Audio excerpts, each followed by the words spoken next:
It's always difficult. The LNP, my side, I want them to win. We need a change of government in Queensland. But there's a lot of seats to win after the COVID boost that Labor got back in 2020. So it's a tough mountain to climb. But I've been on the booths most days of the last week, and there's a great sentiment for the desire for change there in Queensland. Things have not been going well. Crime's out of control. Our hospitals just don't seem to be working. I have so many stories, shocking stories from voters who have had to wait weeks for basic surgeries, given the state of our public hospital system. Our roads are crumbling. The Bruce Highway's in a shocking state. I think our government needs to be sent a message, and we just need some change to get things moving again in Queensland. Matt, as a Queenslander, can you tell me, Miles has tried to make the whole thing about abortion, which really wasn't an issue at all. Is that cutting through, and is that going to change votes, or is that just background noise from Stephen Miles? Well, look, it's always hard for me to judge. You know, you only get to talk to a few voters as they come in, but it is a bit surprising to me because whatever your views are on this issue, it's not something that gets raised all that often by the average voter. It's not something that I find in my discussions with people door knocking, otherwise just being available to people in the shops or whoever comes up to me. I mean, right now people are just concerned about keeping their head above water, keeping their budget under control. This seems very strange to be campaigning on it. I suppose the rationale, logic behind it could be just simply trying to lock in the Labor Party's base. Lock in their base vote. They have been, I think, losing support since they changed from Anastasia Palaszczuk. Certainly the polls indicate that, the anger on the streets indicates that, and maybe this is a desperate attempt just to keep as many of their voters on side as possible. Well, it certainly seems desperate to me. Matt Canavan, appreciate your time tonight. Thank you. Well, coming up after the break, students at one of Australia's biggest Catholic universities walk out of their graduation ceremony because they didn't like the keynote speaker talking about Christianity. And is welcome to country becoming too common? All of that with our panel in just a moment. The contest for Queensland has begun. Premier Stephen Miles challenged by David Crisafulli. As Queensland decides, only one network will bring you the two people who know Queensland politics better than anyone. Anastasia Palaszczuk. We're here to break it all down without the political spin. But with some healthy debates for old time's sake. And Campbell Newman. Here on Sky News Australia, Queenslanders can know they're getting straight talk that they can trust. The sort of analysis that only comes from experience. Two former premiers reunited for the first time since their election battle a decade ago. I've led Queensland. I've won 3 elections here. I know what it takes to win. As the voters give their verdict, I will give mine. Watch as Queensland decides, live Saturday on Sky News Australia, your election coverage HQ. The New South Wales Government is trying to cover their budget black hole by making you pay more for your health insurance in a cost of living crisis. This will force more people into the public system, increase pressure on emergency departments, and push public patients to the back of what is already the longest surgery queue in the country. Tell the New South Wales Government this will hurt our hospitals and your hip pocket. Authorised by R. David for Private Healthcare Australia Limited, Sydney. Frustrated with your whites turning grey over time? Try new Vanish Gold Pro. At 20 degrees, it removes tough stains better than detergent alone. Plus, it keeps your whites crystal white even after 50 washes. Trust Vanish, forget stains. The best things in life are free, free, free, free. The best things in life are free.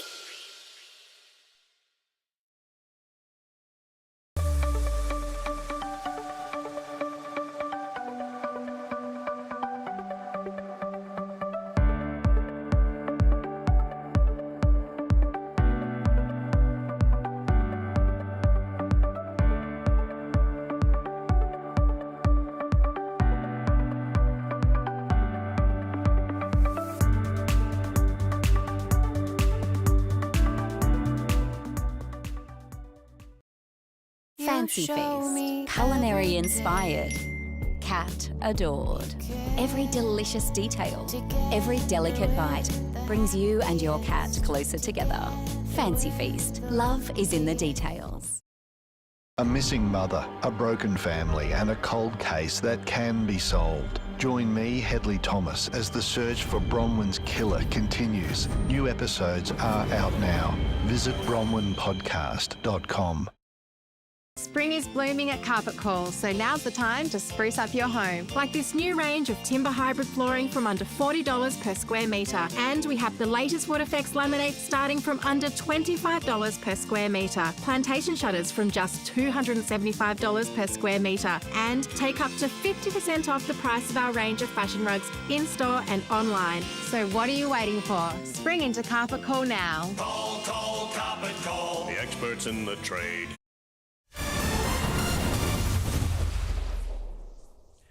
Welcome back. Well, you'd imagine the word Catholic in the name Australian Catholic University would offer a clue, wouldn't you? But students at the university's graduation ceremony last night were apparently shocked to realise Catholic actually means Catholic. 95% of the crowd apparently walked out of the ceremony midway through the main address when keynote speaker Joe De Bruin mentioned that abortion and same-sex marriage were contrary to Christian belief. Graduating students and their families were evidently so offended by the former union boss mentioning that, we shouldn't kill babies in utero, that's not the Christian thing to do, they preferred to leave than to collect their degrees. Let me bring in my panel, Will Kingston, host of Fire at Will, a podcast from The Spectator on politics and culture, and Sky News host Danica DiGiorgio. Guys, thanks for joining me. Will, these students want the benefit of a Christian education without the Christianity. Yeah, that's right, James. You're right. They aren't hiding it. It is in the name. Here's the thing, though. The universities have brought this sort of behaviour entirely upon themselves.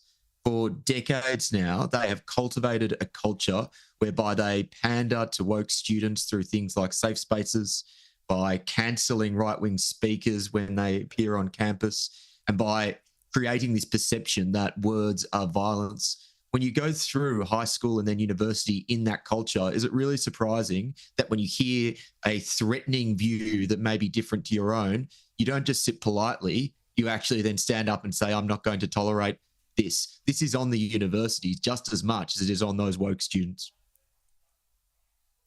Yeah, I agree with what you're saying, but I mean, they're at a Catholic university, so they shouldn't be, blindsided by a Catholic talking as Catholics do. Danica, I'm shocked by the reaction to this. A lot of people have criticised the university, saying a Bible-believing Catholic was a poor choice of graduation speaker. What should the Catholic university have done? Should they have had an atheist speak? Well, of course not, James. But my take on this is that, OK, this is a Catholic university, so sure, Catholic students go there. But how many of these students, I would be curious to know, are genuinely practicing Catholicism on a day-by-day basis? I'm talking actually studying Catholicism. Are they going to church? Do they really believe truly in the principles of it? Or is this a case of mum and dad made me get a communion when I was younger, so I've always been raised as a Catholic, but I'm not necessarily a practicing Catholic? So there's two very different. I don't know why you'd go to a Catholic school, but in the end, that's what people do. If they're going to get in, if they're going to be able to enrol, then why wouldn't they? I think this is also just a case of the perpetually outraged. Everything is offensive.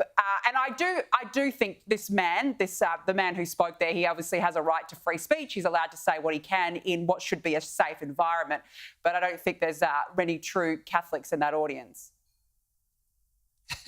The term non-practicing always makes me laugh. I'm a non-practicing test opening batsman, but a lot of people don't know that. King Charles and Queen Camilla arrived in Sydney today, and right on cue, the statue of Queen Victoria in Sydney CBD was defaced with red paint. Surprise, surprise. I can't believe that the woke mob seriously think vandalism like this is going to win anybody to their Republican cause. So the real reason for this must just be that people are very angry, and it occurs to me, Danica, there's a really ugly undercurrent in Australian culture at the moment that really concerns me. Do you feel that? Oh, absolutely. I mean, look, we've been speaking for many months now about culture wars on this channel, and I believe that this is a direct example of the culture wars that we're seeing playing out in this country. Australia Day, The Voice, kids being welcomed to country as soon as they enter their classrooms, kids being told to apologise to the stolen generation. What for? I mean, they're being blamed for something that they didn't do. And then what happens is this next generation that's been completely brainwashed into thinking that they shouldn't be proud of this country, that they should hate this country. And suddenly we've got this monument being vandalised, we've got Captain Cook statues being cut at the feet. So these people, as part of their crazed anti-Australia protests, now have to commit crimes just to try and get their point across. And it's sad, James, that this progressive left is slowly infiltrating, trying to destroy everything that British settlement came when they came to Australia. They just want to destroy that.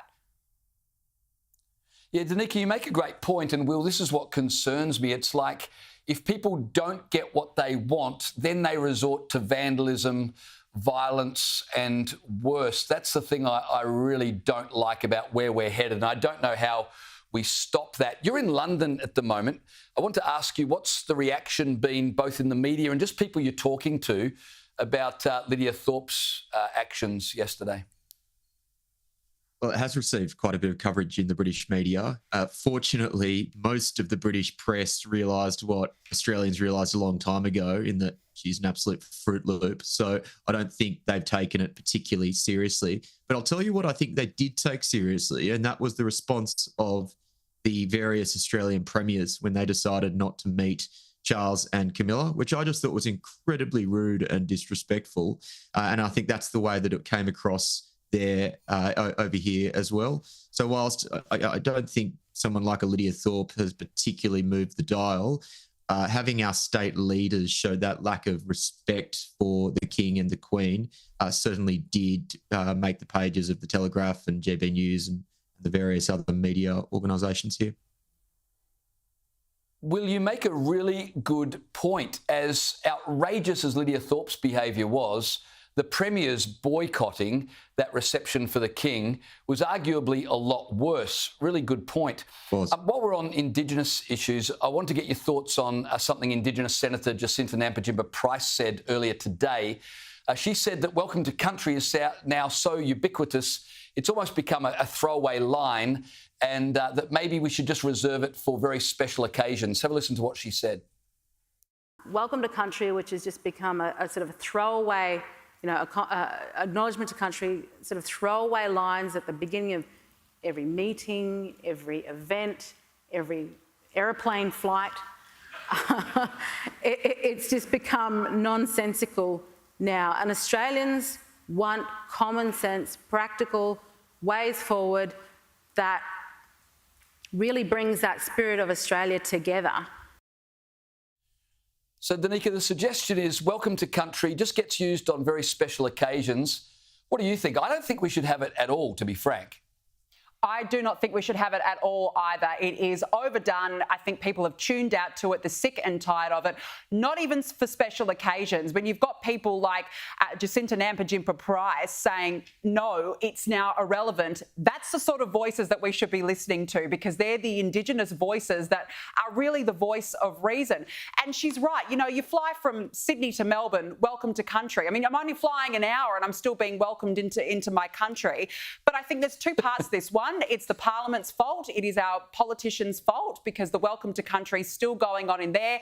Even the other day when the King was doing an address to New South Parliament, he was standing in front of an Aboriginal flag. Now, I know that the Australian flag was there, but all you could see was the Aboriginal flag. And secondly, it's institutions that are so weak to stand up against it that they feel obliged to do a welcome to country at every event because they fear that they're going to be called racists or bigots. They've got to stand up to it.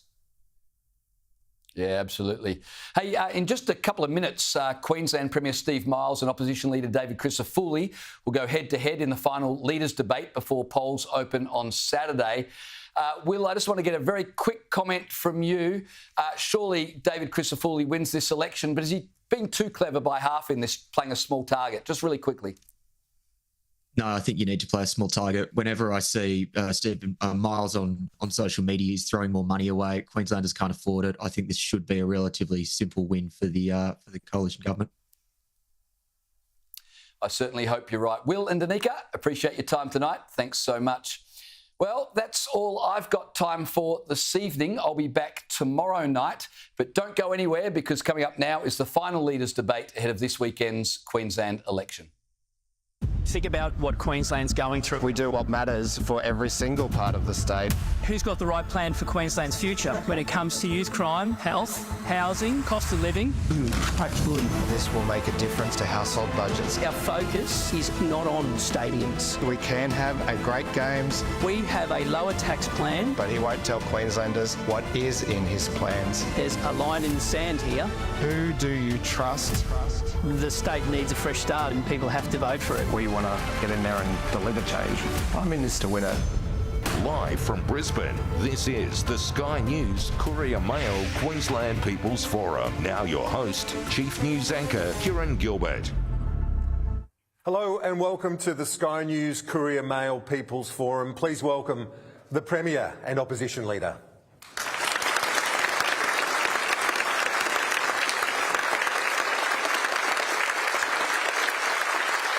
Thanks everyone.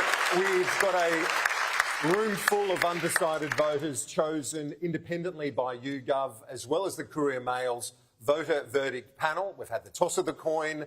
David Crisafulli to give the opening remarks to kick off. Thank you, Opposition Leader. Good evening, Stephen. Ladies and gentlemen, thank you very much for your time, and it's a great opportunity for me to share with you our plans to deal with those big four crises that are impacting Queenslanders: youth crime, health, housing and cost of living.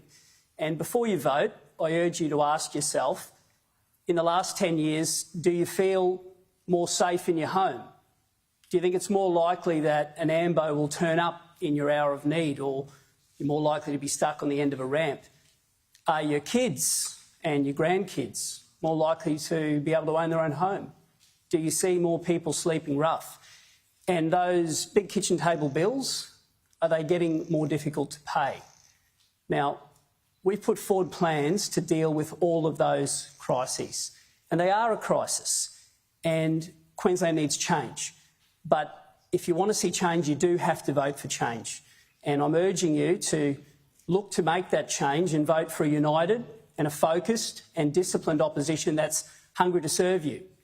And we're offering a fresh start for Queensland. Thank you. Thank you. Premier. Good evening, David.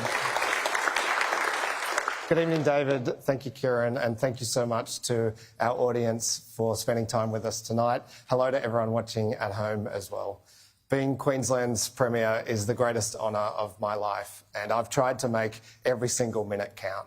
We've made those mining billionaires pay a fair share of their taxes and used those funds to fund our state's infrastructure, as well as our cost of living package. $1,000 energy rebates, 50-cent fares, 20% off rego, $200 fair play vouchers. And now I have a plan for our state's future, including a plan for cheaper energy, cheaper fuel, and to make sure that the littlest Queenslanders get one healthy, nutritious meal every day. We've built 7 satellite hospitals, and I have a plan to build 7 more.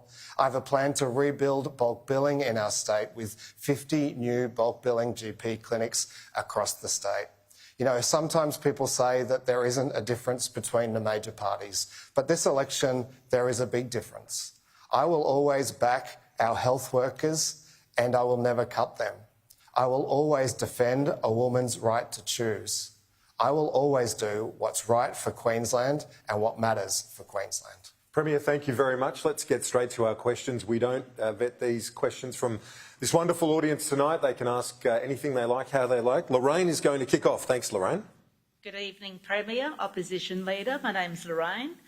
My question tonight is very personal to me. My sister and my brother-in-law are both in hospital. They've received horrendous outcomes.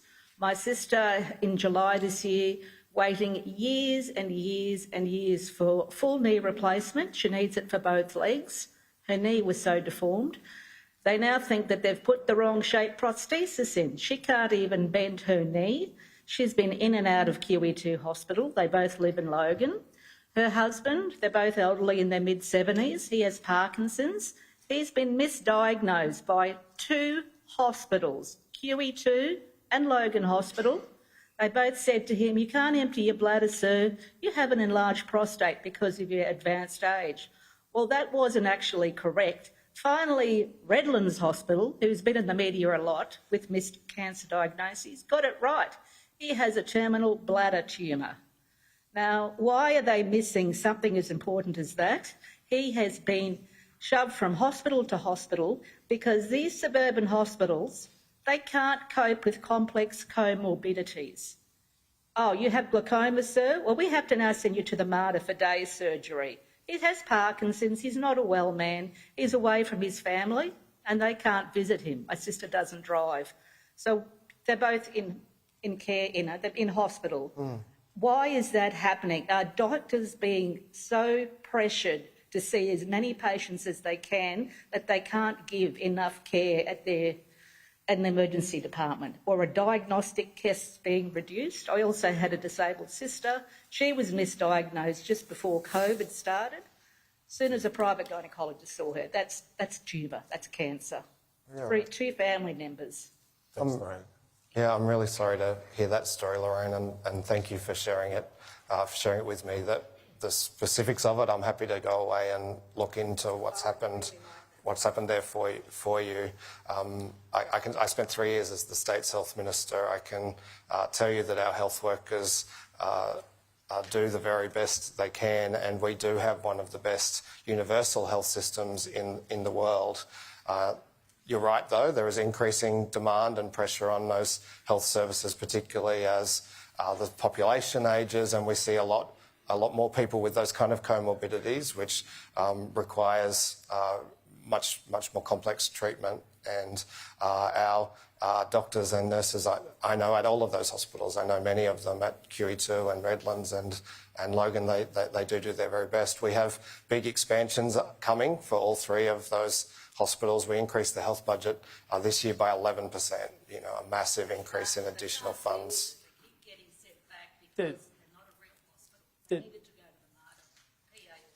Yeah. Opposition Leader, yep. Well, let's hear from you, please. Well, the Premier's right. They do a great job, but they do a great job in a system that's buckling under pressure. And the figures show how much pressure they're under. The surgery waiting list has doubled since the government came to office. And when they came to office, ambulance ramping was at 15%, and it's now 45%. That's the worst ever recorded over a 6-month period in any Australian state or territory. And it's not their fault. They're the ones in there trying to hold the broken system together. And we've got to get resources to the front line. So I'm sorry, in that introduction, we heard the usual scare campaign about cutting health workers. We need more health workers. We need more of them, and we need to put them back in charge. And my commitment is that every single health and hospital network will have a current serving clinician on that health and hospital board. So by day, they'll be in there working in the system. By night, they'll be helping to empower them to do the job. We've got a plan to deliver resources. We've got a plan to deal with triaging, and the Queensland health crisis just cannot continue the way it is. Let's hear from Tammy now with the next question. Thanks, Tammy. Hi, Premier Opposition Leader. My name's Tammy. I'm a member of the Jewish community here in Brisbane, and I'd like to know, based on what we've seen happening in the communities, in the universities in Queensland and around the world, what do you both plan to do to tackle the rising anti-Semitism and hate, and for the safety of your Jewish community members? Let's go to the Opposition Leader first. Thank you. Call it out. Call it out when we see it. And some of the behaviour has been abhorrent. And we're harking back to an era of a century now. We haven't seen anti-Semitic behaviour like this in Queensland or in this country for over a century. And foreign policy is something that's dealt with in a different parliament. But as leaders, we have to call out that behaviour. We're better than that as Queenslanders, and we should be doing all we can to unite the state in every way, shape or form. So when behaviour is like that, we must call it out. Premier. I think this is something David and I can agree on. There's no place in Queensland for hate, for violence, for anti-Semitism, and I'll call it out too. Let's hear from Mick now with the next question. Thanks, Mick. Hi, good evening, Premier. Good evening, Opposition Leader. First of all, good luck tonight. I'm personally live in Brisbane. My kids live in Sunshine Coast. Due to the fact that my work and profession, I can't find a job, obviously, in Sunshine Coast. Southeast Queensland we have a big problem with the traffic between Brisbane and Gold Coast and between Brisbane and Sunshine Coast. In fact, there is only one road that leads between Brisbane and Sunshine Coast, and there is no public transportation. Would your administration or any of you two administration will be open to considering a privately funded initiative to enhance the state road as a solution to these problems? Just as a background quickly, I lived in Japan, I lived in Germany, and I'm born in Israel, and I saw an alternative roads that can be implemented. The question is if you will encourage a privately funded. Thank you, Mick. Let's hear from the Premier and the Opposition Leader. That's a great question, Mick, and it's one that's close to my heart. I live at Mango Hill, so I commute half of the trip from Brisbane to the Sunshine Coast every day. We have that big upgrade coming from the Gateway Merge north to Boundary Road, which is going to fix that bottleneck. And on the southern leg down to the Gold Coast, we have the second M1 under construction, the Coomera connector. We do have a plan to work with our investment company, QIC, to deliver a new tunnel road from the Airport Link tunnel to Castledine, to around Beams Road. Well, we're going to use our state investment company, but similar theory. And then, of course, at both ends, there's public transport solutions too. So Gold Coast Faster Rail, the extension of Gold Coast Light Rail, Sunshine Coast Heavy Rail, and of course making them all 50 cent has made a lot of people rethink whether they want to battle the highway or take the train. So that's our plans for those two legs. There's been a real shortage of infrastructure in Queensland for a generation, and we do have to get cracking. And the biggest impediment standing in our way is one militant union called the CFMEU. And unfortunately, they're far too influential in Queensland. They have a big role in selecting who the government of the day is at the moment. And if government changes, I'll owe my loyalty to you, not to the union bosses. As a result of their militance, productivity continues to fall. And the Premier mentioned that Coomera connector. That's a really important project. It started as a second motorway to the Gold Coast. Well, it started as a 6-lane road at $1.5 billion. It's now a 4-lane road at $3.1 billion. And I look at other projects, and we're talking about heavy passenger rail. We've got to get that all the way through to the CBD at Maroochydore. Otherwise, it'll create a car park at Caloundra. Premier's right. He spoke about that tunnel. That's got to happen. There is no shortage of infrastructure demands for this place. But you need to understand that Queensland is going to continue to be a place where people want to move to, want to invest. But good governments plan ahead. And we need to start doing that, generational planning. We need to make sure that we protect your lifestyle and make sure that when people come here, there are opportunities for their kids to afford a home and for them to be able to drive around. And that takes planning and it takes vision. We haven't seen that for a long time. Mr Christofouli, before we go to Kimberley with her question, I want to ask you both this one in relation to the 50-cent fares the Premier touched on. You're saying you're going to reduce debt, reduce taxes, you're going to keep those fares. How is it sustainable, a 50-cent fare for public transport? I know it's popular, and it's probably unpopular to ask this question, but on a permanent basis, how is that sustainable? Kieran, we justify it on the basis that it can ensure that people are using an asset that's already there and maximising the most out of it. I've always been someone as opposition leader that I look at ideas, and if it's something to me that makes sense, I don't care where they come from. And this is one of them that we looked at and we thought, yeah, that makes sense.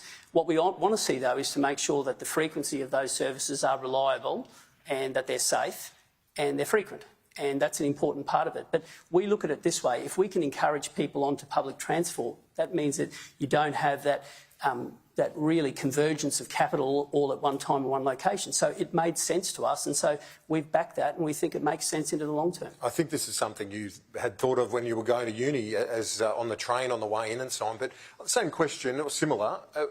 When you look at the running costs per trip, isn't it about $19 from the analysis I saw for every trip? How do you cover that shortfall with 50-cent fares? You're right, Kieran. This is something I've wanted to do ever since I was catching the train from Petrie. I grew up in the outer suburbs, and it never made any sense to me that we charge the people who have to travel the furthest the most. I think it makes it harder for people to get to work and to education, and they're the people we most want to get off the roads and onto public transport. When you look at the amount we invest in capital for these things, what we were recouping in fare revenue was a fraction. So the 6-month trial cost $150 million compared to the tens of billions of dollars that we've spent building the train lines and the trains and everything else. And so I think it makes a lot of sense to me to get people using that infrastructure, get them off the roads and save them a lot of money in the process. Okay, let's hear from Kimberly. Thanks, Kimberly. Hi, good evening, gentlemen. How are you? Yeah. Look, what I'd like to ask you about this evening is if either of you have got any plans to change the DV laws about women having to leave their homes when there's a situation. I think men need to have more accountability and they need to be removed from the home instead of the woman going into crisis accommodation with small children. You can build as many refuges as you like, but at the end of the day, until you change the laws and you make men more accountable for their behaviour, things will not change. You will just be wasting money and pouring it into refuges where it's a perpetual cycle of single mothers and poverty and homelessness. So do either of you have a plan on changing those laws? I'd like to hear that. Kimberly, thank you. Premier, first to you. That is a really great question, Kimberly, and I know that very often the police and our DV services, they want to keep the woman and probably the kids safe, and sometimes in the moment the easiest thing to keep them safe, the easiest way to keep them safe is to get them out, but that dislocates them and effectively punishes them for a crime that's been perpetrated on them. We have been talking with services about how to facilitate leaving more women in place and taking more men away, including dedicated accommodation for them where intervention services can be delivered. So we have been discussing that with them. We've also invested heavily. We've increased our funding to those DV services by 20%, and we'll keep doing that because we've got to keep women safe. The other point you make, though, is a cultural one. We need to be teaching boys from when they're little that it's not right to hit women, and that's where this starts. Absolutely. That's a unity ticket from you on that, no doubt. Very much so, and it is a crime and it has to be treated as such. And we've looked at Tasmania, who've embarked on a very interesting program of fitting GPS trackers for those high-risk offenders, and we intend to bring that to Queensland if we're elected. It's important, and the Premier's right. There's a lot we can do in that service area, but we also have to make sure that we're doing a lot in the education space, and we have to make sure we crack down on those who are those repeat offenders, because it is a crime and we have to deal with it. And we do already use those GPS trackers. Kimberly, thank you. We'll hear from Brett now, just next to you. Thanks, Brett. Good evening, gentlemen. I'm a transplant from New South Wales. I've been here for the past 12 years, and I recently found out that abortion was totally illegal in this state until 2018. It's only been a recent change. I was wondering, going forward, what both of you would be willing to put on the table to ensure the rights of not only the mothers but the fetus. Brett, thank you. Let's hear from the opposition leader. Thank you. Well, Brett, this has been a very topical conversation in this election because the Labor Party have sought to make it a political issue. There will be no changes to abortion laws if government changes in Queensland, and we have been very upfront about that. And the scare campaign was run, and my message didn't change. And today, one of the key parts of that platform was taken away from the Premier when the Katter Party said they're no longer going to introduce that private members bill that they were talking about. There's a lot of confusion. There's a lot of uncertainty, aside from this one message that I want to give to every single Queenslander today. There'll be no changes to abortion law, and I want Queenslanders to hear that directly from me, because the level of vitriol and the campaign that is being run on what is a sensitive issue has crossed the line, and Queenslanders need to hear that directly from me. Given that Katter Party's also backed away from it, is it time to drop? Is it time to drop the scare campaign? Well, first of all, they've since retracted those statements and said they do intend to move towards a private members bill. But can anyone tell from David's answer just then what he thinks about this issue? I mean, this is a really important issue. I think it shouldn't change. Everyone knows. I think it shouldn't change. The laws should remain the same. Will you have a conscience vote? The laws will remain the same. What is your view? There will do you be no personally change. think? So the scare campaign will continue, but you need to hear it directly from me. Well, let me answer the question. The scare campaign will continue, but it's not happening. Give a straight answer. Okay.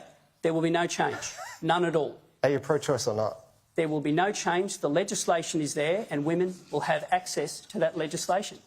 That gives women the right to choose. It is a healthcare issue. All the silly little wedge questions you've been asking, all the silly little TikTok It's not videos, silly. well, they are, because, It's not silly. because we've ruled it out. There is no Queensland woman. We have ruled silly, it. No, mate, your campaign has been silly because you know we've ruled it out. And women deserve better than the scare campaign that's been run. It's a sensitive issue. There will be no change, and you need to hear that from me. That sounds TikTok. that sounds emphatic. That he's ruled it out. What more does he need to do? Well, he should tell Queenslanders what his own view is. He voted against those laws. My view is that the laws should not change. He has candidates and MPs who are telling people that that's their position until the election, but after the election they intend to change it. There will be a private member's bill. David has said that his members will get a conscience vote on that bill. And that means that Queensland's abortion laws could change. Now, Queenslanders know where I stand. I moved those laws. I was the health minister that decriminalised abortion in our state, and I will always defend a woman's right to choose. And there'll be people here who don't agree with me. There'll be people here who don't agree with me, but I will always answer Queenslanders' questions, and tell them what I believe. And that's something David just can't do. Sorry, Kieran, I've been very direct, so I will be again. You can see the desperation. No one else We've thinks seen that's a lot correct. of it. Well, it's okay. There will be no change to abortion laws in Queensland. Now, that's very direct. So no conscience vote? There will be no change at all. So that's a pretty definitive answer. And I know you're desperate. We'll leave that to the audience. We know you're desperate, but I want Queenslanders to know that the scare campaign should not cut a single mention in your mind, because we have ruled it out. Queenslanders know where I stand. If there was a conscience vote, you'd vote against it. Kieran, there'll be no change. Okay. And my team has said... Did you vote for it or against it? Well, let me answer that. You voted against it last time. What would you do this time? So the Premier's talking about the vehicle to get there. I'm telling you the result. There will be no change to those laws. And that's what people need to know. There will be no change. What's your view? And my team, what do you believe? My team has backed that in. And the journalists here tonight have asked all of my team, and all of my team have said the same. I know it doesn't fit the scare campaign. I get it. It's not an answer. You've built the TikToks around it. You've got to answer. Get it. There'll be no change to those laws. And if we are elected in 4 years' time, I hope to come back here and everything that the Labor Party says, every scare campaign, I will point back to this moment. Those laws will not change. My team has backed in that position. Let's get to the next question. We've got a question from Vicky. Thank you. Good evening, Premier and Opposition Leader. Just moving away from that subject for a second. Queensland has the most biodiverse environment in Australia, yet we have the largest rate of deforestation and land clearing.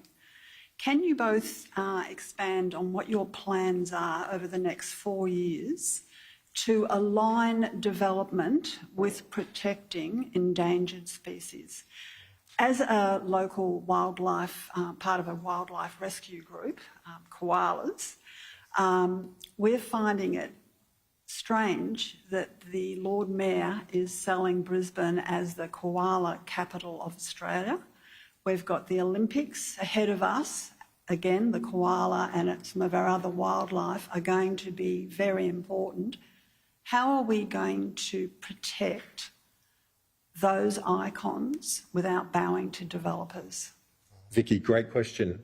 Mr Crisafulli, thank you. Thanks, Vicky. In 3 parts. Firstly, when we're doing planning schemes, we have to set aside areas that are worth protecting, and we have to defend them. And we have to make sure that they are concurrent areas so that a koala population has the critical mass to survive. There was a study done from Griffith University that shows at the current rate we won't have a koala population in the Northern Gold Coast unless we do something. So that's the first thing. The second thing is we have to absolutely make sure that we are protecting areas right across the state. Now, the current level of protected areas in Queensland is about 8.5%.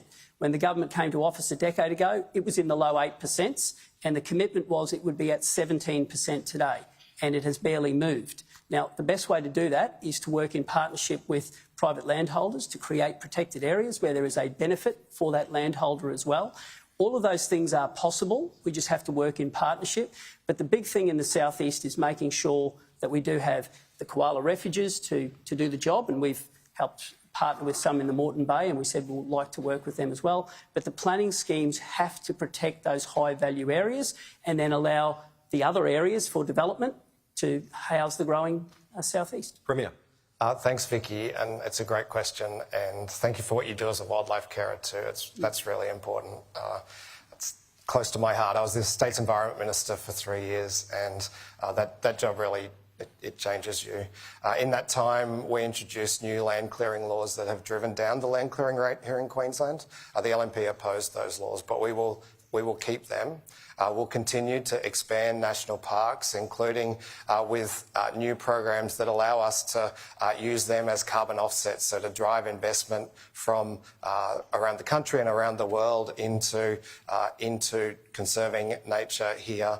And then when it comes to the southeast, which is really where those challenges for the koalas are, when we did the review of the South East Queensland Regional Plan, we were really clear on making sure that we constrain the urban footprint so that we retain the koala corridors that we need. And part of that is increasing the amount of density in places that are already developed, because when you've got the population growth, you're either choosing to open up new blocks and have more sprawl, or to have more townhouses and duplexes and higher rise. And so that's why in that plan we've increased the mix of more density. Some people don't like that, and so we get a bit of NIMBYism. They don't want to see that in their street, but that's really a key part of how we can protect more of the environment for all of those critters that we love.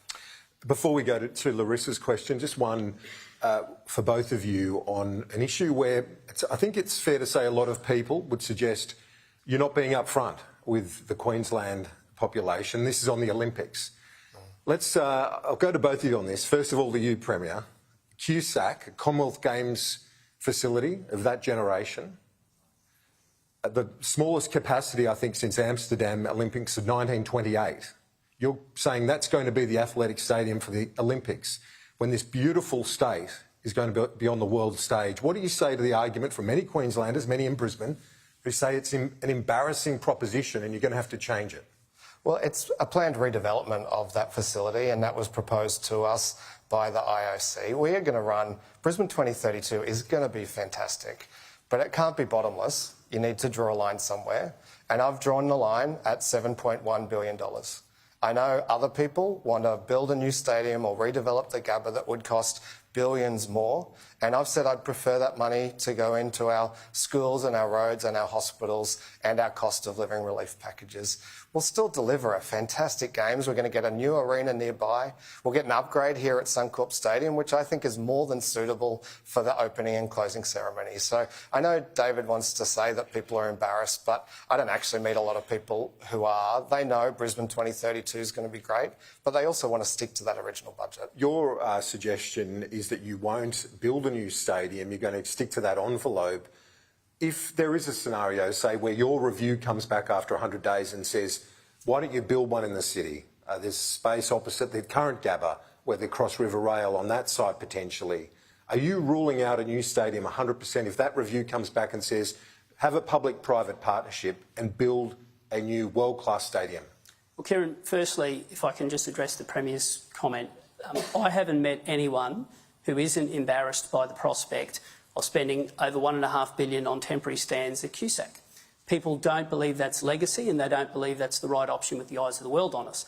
And I think deep down the Premier knows that, and it was a decision he made as Infrastructure Minister. After wasting 1,000 days, they needed a pressure relief valve and they just picked that site, and it doesn't make sense. Kieran, the whole notion of the Games was about generational infrastructure. So our terms is not new stadiums. We want generational infrastructure. But that doesn't mean that we can't have upgrade to facilities that people are proud of, and that doesn't mean that we can't have world-class venues. But the focus has to be on road and rail, on tourism, a 20-year tourism plan, using the Paralympic Games to create accessible cities. Let's use the communication upgrade to build in resilience for our disaster mitigation. That has to be our focus. But if you're asking me... The Gabba is at its end of life in the early 2030s. So, Kieran... why would you knock it down after the Olympics? And our commitment is after nearly 1,200 days of chaos and crisis, we're asking for 100 days to do a review of the facilities and make sure that we can deliver world-class games within that funding envelope, but are games that people can be proud of.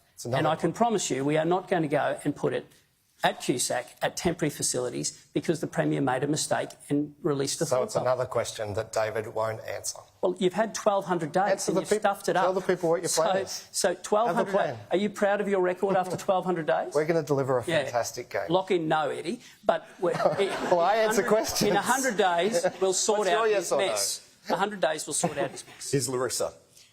Kieran, you actually stole my thunder. Oh, sorry, My question was actually about the Olympics. Run with it, so run with it. I will.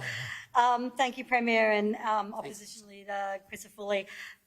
Coincidentally, my question was on the Olympics. I, like many Queenslanders and residents of the South East, was very excited when Brisbane was named as the host country for the 2032 Olympics. But then we also saw the embarrassment of Melbourne pulling out of the Commonwealth Games. I know they're a different kettle of fish, if you will, but please tell me we're not going to pull out of the Olympics. And where are we at with all the infrastructure, given that the time is ticking on us hosting the Olympic Games? That was a good one too, I think. Thanks, Larissa. Appreciate it. Premier. And a good follow-on. We have all of those venues progressing through a very deliberate process, so a planning process. Many of them have already gone out to tender. So the Moreton Bay facility, the Sunshine Coast facilities are on their way out to tender. And then others require more planning work. So the new arena at Roma Street is going to be amazing. That's a $2.5 billion project there at Roma Street. It'll be a new concert hall for the city after that. These games are going to deliver new venues right across the state, but the real benefit will come with the infrastructure, things like Sunshine Coast heavy rail and the ability to extend the metro into other parts of the southeast. So rest assured, despite what David says, it's going to be a fantastic Games. Well, it will be a fantastic Games, and hopefully a change of government will ensure we'll have the venues to deliver it. But Larissa, I want Queenslanders to be proud of the Games in every part of Queensland, and it will be special.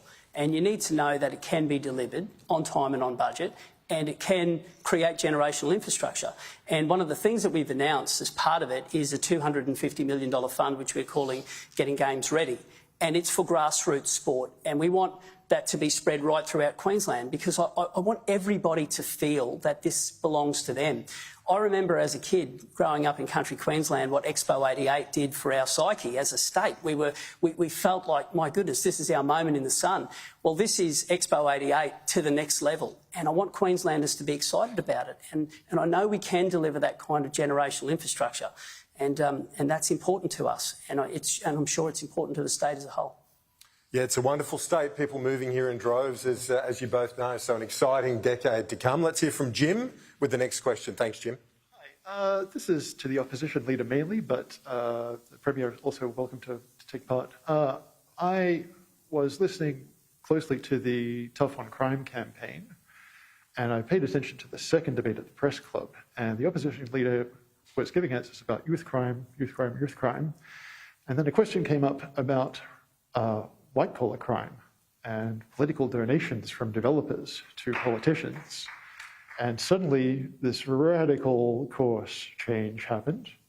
And it turns out your position on that kind of crime is to legalize crime, basically legalizing what's currently prohibited donations from developers to politicians. And you gave a very, very long answer that went everywhere, to the point where, again, people kind of laughed at the end of it, just for how many directions it went in. I'd like just a couple of things to narrow down, just very, very simple, clear answers. Will you change the laws so that developers can donate to councils, and as well as being able to donate it to state members, which they currently can't? And I guess to both of you, what is it that you think developers give politicians money for if it's not corrupt influence? Thanks, Jim. Well, Jim, firstly, it's a big stretch to call people white-collar criminals because they're a developer. That's the first thing I'll say. But if I may answer your question, in the first one, no, there won't be changes to the council, to the donation to councils, because the report that the government used to change the donation laws was based on a recommendation not to have donations at a local government level because they're the planning approval. The question that I answered, and it's certainly not a day one item for us, day one for us is the Making Queensland Safer laws, which will embed adult crime, adult time to deal with the mess that we've created with the laws that were weakened a decade ago. But I was asked the question, do you think it's fair that a developer can't donate at a state level and yet the unions, i.e. the CFMEU, can? And my answer is either everybody should be able to donate and disclose in real time, or you go to the South Australian model where no one can donate. Now, I'd be happy to look at both of those models, but I don't think you should say one class of people have no right to be able to donate, but yet the CFMEU, which builds things and has a hell of a lot more of an influence on the Labor government of the day than somebody putting an application to build houses. I just think there should be a level playing field, and I answer that question honestly and openly. Let's hear from the Premier on that, if you can. Why should there be a differentiation when unions can? Why shouldn't business? Well, I think people can work out for themselves why the LNP wants to get political donations from property developers, and comparing property developers to trade unions that represent tens of thousands of Queenslanders it's not a fair comparison. They're not the same thing. They're not the same thing. The CFMEU. They're not the same thing. They're a criminal outfit. They are bikies. They own you. You just want the money from the property developers. They put you there. Anyway. And they're still on government boards. We still have CFMEU people on government boards in Queensland. That's not true. We're at a good time to get a question for each other now, actually. Why don't we do that? Premier, if you could ask a question of the opposition leader, and then we'll... it seems a good time. Well, mine's a really simple question, and it can come with a yes or no answer. Do you believe in a woman's right to choose?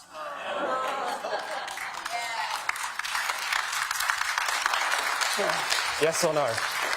Well, it probably won't work for his TikTok, but yes.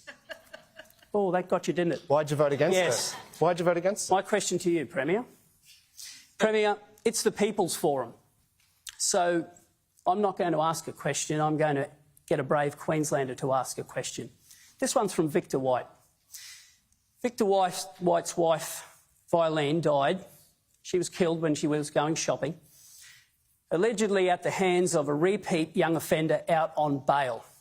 You went to Victor White's house and then you went and did a media conference and you said nobody could possibly say that that death was preventable.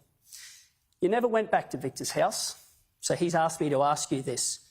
Surely you don't believe that someone who is out on bail, an alleged repeat offender, surely you still don't believe that that death wasn't preventable?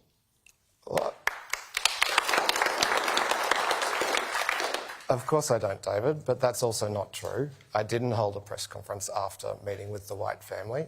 Obviously, that was an awful tragedy. I've also met with Cindy several times since then, and she has phoned me several times since then. I often meet with victims of crime, but I don't make a big deal about it. I express my sympathies to them and look for ways that we can help them and support them. This is a very complex issue. And the idea that you can fix it with a four-word slogan that you yourself got from a focus group is just misleading people. Well, what it takes is a comprehensive plan informed by the experts, and you cannot find a single expert to say that your plan will make any difference at all or prevent a single crime. Our community safety plan is working, and I know you reject the police data, but the police data show that it is working, and now's not the time to throw out a plan that is working just because you've picked up a good four-word slogan. Before I'll get your response, I just want to, because you both take the issue seriously, I know that. Can I just get a show of hands? Who's been impacted by crime in the last 12 months, either your family or yourself? Has anyone? Okay, there's quite a few up the front here. Okay, is it a bigger issue in the regions or in South East Queensland as well? Can I get your thoughts on that? Kieran, it's an issue right across Queensland. And there are 289,657 victims of crime in Queensland in the last 12 months. That is more than Victoria and New South Wales, despite their populations being much larger than ours. The youth crime crisis, the seeds were sown when the government made a decision to weaken the laws when they came to office nearly a decade ago. And on the back of it, crime has continued to spiral out of control. And the Premier can do all he likes to try and pretend it's not an issue. We have put forward the most comprehensive plan ever taken to an election. And if government changes by the end of the year, the Making Queensland Safer laws will be laws. Adult crime, adult time. Detention as a last resort will be removed and the rights of victims will be embedded in legislation. But we are also going to get serious about early intervention. We can't give up on kids. So we're going to do what hasn't been done for a long, long time. We're going to get in, measure and turn things around. When a young person leaves detention, at the moment they have a 72-hour plan. And we found out during estimates, half of them don't even get access to that. Every child will have a 12-month plan, 6 months intensive, to give them every hope to turn them around. We're going to have youth justice schools. We'll have remote sentencing options for those kids as another option rather than putting them in jail. We are serious about this. And the only people denying there is a youth crime crisis is the government that created it. And I'm urging you to vote for change because it is important that we deal with it. It really is. Premier, is that a fair characterisation? Are you denying the crisis that exists? I've never denied, Kieran, how important community safety is and how we need a comprehensive plan to deal with what is a very complex problem. We do need to invest in detention and make sure that those detention facilities are rehabilitating young people, but we need to intervene before that to prevent crime before it occurs. That's what our plan does and is proven to be doing. We also need to provide better support for victims, and that's something that we've focused on. We've expanded resources to Victims Assist. We've appointed a Victims Commissioner, all to support victims better. But our plan is designed to prevent those crimes before it occurs. And the police data, the data we get from police, is showing that it's working. Now, David's own police spokesperson said that they saw crime as a way to win seats. And that's why every day of this election campaign, that's all he's talked about. Not cost of living, not housing, not health, not all of the other issues that we also know are important. We need to stick with the plan that we know is working. I was literally talking about health just yesterday. We will crack on. Here's Simon. Simon, if you could stand up and fire away. Thank you. Evening, gentlemen. I just want to say how proud I am from coming from England. I moved over here to Sunshine Coast about 8 years ago. I think Brisbane getting the Olympics is just a huge queue. I'm really excited about that. 2 questions. Live on the Sunshine Coast, working down here. I think Mick at the front said transport's just horrendous. It's a nightmare. I'd like both of you to give me a commitment if you were to get into power again, or power again, get into power, that high-speed rail is really, really important. And the second one is that you both talk a great story in terms of we've seen tax reductions, all this money, 11% on the in the health, on the hospitals, the ramping, the reduction, the transport, the 50 cents transport. We've got the Olympics coming. There's going to be expenditure. I'm scared that we're just going to run out of money, and I'm a financial background myself, CFO. Just tell me we're not going to run out of money because you tell us everything we want to hear, and that's the big thing. Thanks, Simon. Well, respect for your money is one of our pillars, and you need to know that you deserve better than what you're getting, and you will. Now, I look at the money that we've spent on external consultants, particularly the big 4 in recent years, and it has spiralled out of control. And I want to see a world-class public service that doesn't have to farm everything out. I look at the billions of dollars in blowouts in projects that no minister has ever been held accountable for, and there must be a better way. We are going to re-establish a productivity commission in Queensland. The second order of business after the Making Queensland Safer laws will be re-establishing the productivity commission, which will make sure that it is a laser-like focus on getting government running the way it should, and it will do a review of the building industry. All of those things are important to us, and you need to know that our plan is fully costed and fully funded, and that matters to us. In answer to your second part of the equation, infrastructure is important, and we believe that heavy passenger rail needs to go all the way through to the Maroochydore CBD, otherwise it will create a car park at Caloundra. And to not propose the whole lot by 2032 would be a mistake, and we do believe we can deliver that project. You've guaranteed that state debt won't get to $200 billion. Do you stand by that? Well, how can you guarantee that's the case, given the trajectory, as Simon articulated? Well, quite easily, Kieran. We're not embarking on the $24 billion wrecking ball that is the Pioneer Burdekin pumped hydro scheme. that plan would make all of your electricity bills completely and utterly unaffordable. It doesn't have planning approval, traditional owner consent, there's no environmental impact statement done, the Premier can't tell you what the modelling is on your hip pocket. All we know is it's $24 billion and climbing, and Queenslanders can't afford it. Our commitment is a maintenance guarantee to keep our current coal-fired power stations on, and we will transition to smaller, more manageable pumped hydro. We have a plan to deliver that, starting with Barumba, but we are not signing on to a $24 billion wrecking ball because the Premier came I want to get back to Simon's question, though, if you can answer that, Premier. Thank you. Yeah, thanks, Kieran, and thanks, Simon. It's a really good question. The last 2 years we delivered record surpluses. You're right, though, this year and next year we've gone into deficit to fund those extra supports that we're delivering to households. But our economy is really strong, and so we are projecting a return to surplus in 2026, 27, and a surplus from those years onwards. So that means that we can afford to do those really important things for the future of our state while returning the budget to surplus. So debt is an issue that you're worried about for the next generations. It's not because, forgive me, but when you're, the 50-cent fares, the school kid lunches, they're all great and worthy ideas, but are you concerned about debt for the next generation? Yeah, because our economy will continue to grow, we can do those things as well as return to surplus. That's what our costed plan is and says. You can't tell what David's plan is because he won't release it until Thursday, but our economic plan says very clearly that we will return to surplus in 26, 27. I don't think it's unreasonable in these couple of years when we've seen a real peak in the pressures on household budgets that we go into a small amount of debt to fund those things like the energy rebates. Let's hear from Gail. Thanks. Hi, my name's Gail. I live on the Sunshine Coast. Premier, Opposition Leader, I would like to know your views on daylight saving. As part of the Courier Mail's voter verdict panel, I actually had 4 possible questions which have been covered, but I have not heard very much about daylight saving. Previously, I have been a farmer on the Darling Downs. I have owned a small business in Mackay, and now I live on the Sunshine Coast. And I know that with the influx of people coming into Queensland, daylight saving has become a real issue. Lots of people are talking about it. And unless I've missed something, I haven't heard much about it in the state election campaign. And is it the problem is, say, 4 a.m, the sun's up, and I guess a bit of dysfunction on the border too? What's the big issue?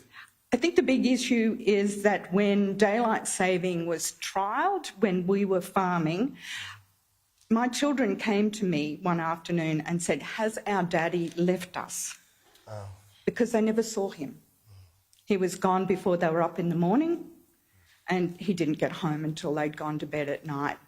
I also attended a CWA conference in Mount Isa, and the sun didn't come up until 8 o'clock in the morning. So even on the Sunshine Coast, I'm retired, but people getting home from work are getting home in the hottest part of the day. And then businesses come into it. There's a lot of rhetoric around about it. I'm not sure how I feel about it as a retiree, but I'd like to hear from the leaders. Good idea. Let's do it. Gail, I know there's a lot of people who are very passionate about it, but I've lived and worked at both ends of the state, and I can tell you I would never embark on daylight saving because I know what it means to people in country Queensland, and I know what it means to my family and my dad who runs our family farm, and I want to unite the state. There's been a lot of division. I want to unite the state, and the last thing we need is to embark on a campaign talking about daylight saving, which will really divide the north and south, the east and west, at a time when we've got other big challenges. We've got to get youth crime under control, and we've got to get our health system working, and we've got to make sure our kids can own a home and the vulnerable have a roof over their head. We've got to deal with those cost issues. That's our priority. So I know there'll be a lot of people who that disappoints, but as someone who's lived and worked at both ends of the state, it is not on my agenda, and it won't be. Yeah, we also don't plan to visit or revisit daylight savings for the the reasons you've outlined. It might suit some parts of the state, particularly some parts of the southeast, but there are parts of the state where it could be really disruptive, and it's a big state. We've got to govern for all of it. Thank you very much. It's been quite a combative campaign. Can I ask you, do either of you have plans for truth in political advertising legislation in the next term, Premier? We don't, no, but we do have some ads running at the moment from the LNP that are deeply misleading. The AMA have asked them to stop running them, and they've continued to run them, which is obviously, really disappointing, and it makes it really hard for Queenslanders to make up their mind when they're bombarded with things like that. Well, the ad the Premier's talking about is our commitment to get rid of Labor's patient tax, which comes in on the 1st of July. The comments are exactly from the AMA and attributable to them. They've asked you to stop. Now, if the Premier wants to also campaign on removing a Labor tax that starts on the 1st of July, he could, and he should put that. But he was denying that it existed until a little while ago. So it is not misleading to say you are going to remove something that is in legislation and is due to start on the 1st of July. In answer to your question, Kieran, I'm very open-minded to it, and I'm mindful that there are other jurisdictions that have had it. My one underlying principle, though, that we can't move on, it cannot be used as a vehicle to silence people who have a difference of opinion. There has to be robust debate. It has to allow minor parties to be able to put forward different points of view. It has to allow the major parties to have a contest of ideas. But blatant mistruths do need to be called out. And in the modern era where social media can allow things to get a life of their own, even when they're not true, it is an important thing, and it is one we should look at. And on that payroll issue for GPs, if you'd like to respond, I noticed you did respond there. Is it not factual that... No, we've clearly ruled it out. The AMA have begged the LNP to stop running those ads with their logo on it because we have no intention of doing that. In fact, the only plan in this election to support GPs and bulk billing is our plan to build 50 new bulk billing GP clinics. It's in legislation. Let's hear from Kylie now. Hi, my name is Kylie. I'm a working mum full-time, and my youngest child attends kindy. Despite the Premier announcing free kindy for all Queenslanders this year, I'm already out of pocket $12,000 to send my one child to kindy. What's your plans to make more affordable childcare moving forward? It's a lot of money. Premier? Yeah, thanks for your question. It's a really important one. Our free kindy applies to the kindy component of childcare, and if you're in long daycare, you'll still have those other childcare fees, which are largely regulated and subsidised by the Australian government. But I've put 3 kids through childcare. I know how expensive it can be, and what a relief it is when they finally get to school and you don't have to be paying it anymore.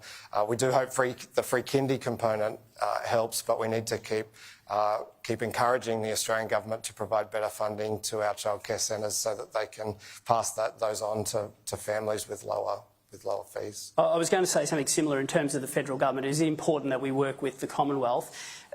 The big issue that a state government can do, though, is to deal with those underlying issues that is causing your stress around those big kitchen table bills.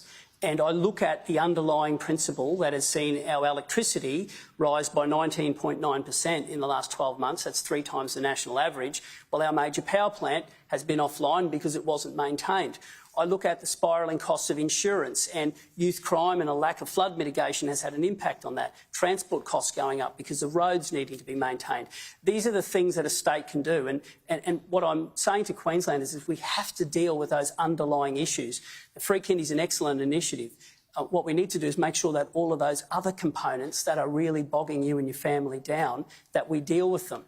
The long term. So yes, we need immediate relief for things, but we've also got to get back to a time when we deal with those structural issues to put downward pressure on the long term things that are causing you that price pain.